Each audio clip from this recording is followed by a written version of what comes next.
The first time Trey Maxwell held a toothbrush, it was to scrub a gas station toilet. Not because he was clean-cut or disciplined.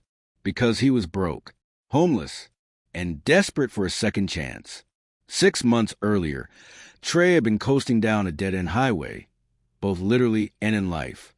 He was living out a borrowed Pontiac Grand AM with a cracked windshield and no license plates.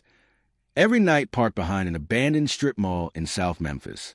He had a backpack, a hoodie that hadn't been washed in weeks, and a past no one wanted to hear about. He was the kid they whispered about, the one who got arrested senior year for stealing car parts. Not because he wanted to be a criminal, but because he was good with his hands and thought fixing things might impress someone. Anyone. When the cops came, his mama didn't cry. She just looked away. By 20, he was sleeping in shelters or not sleeping at all. By 21, he was invisible, just another body nobody wanted to claim. But that night, the night behind the Waffle House, was different. It was raining. Hard. The kind of rain that made every bone ache and every regret louder. He hadn't eaten in 2 days.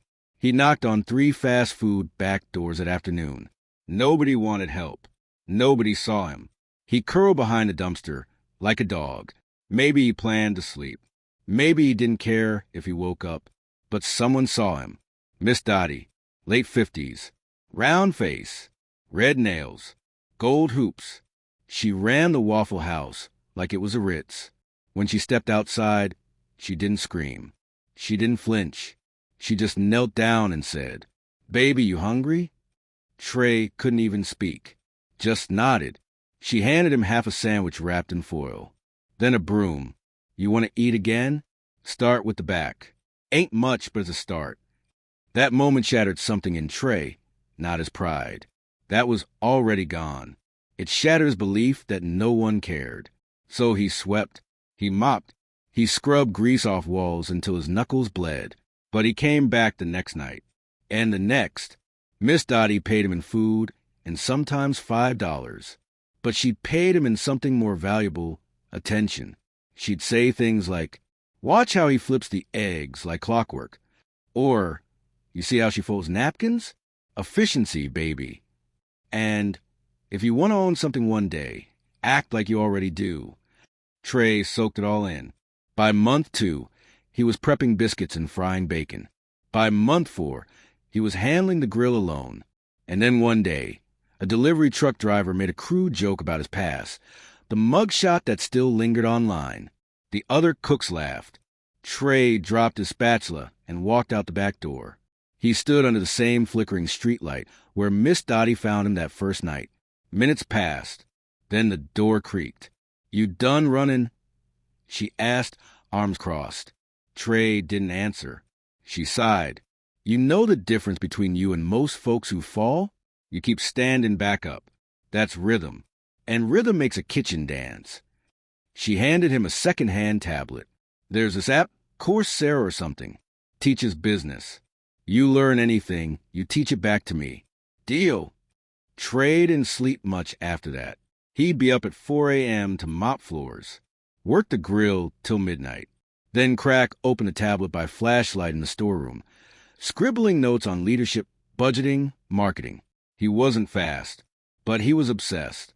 Every dollar he earned, he put half in a shoebox and the rest toward prepaid Wi-Fi.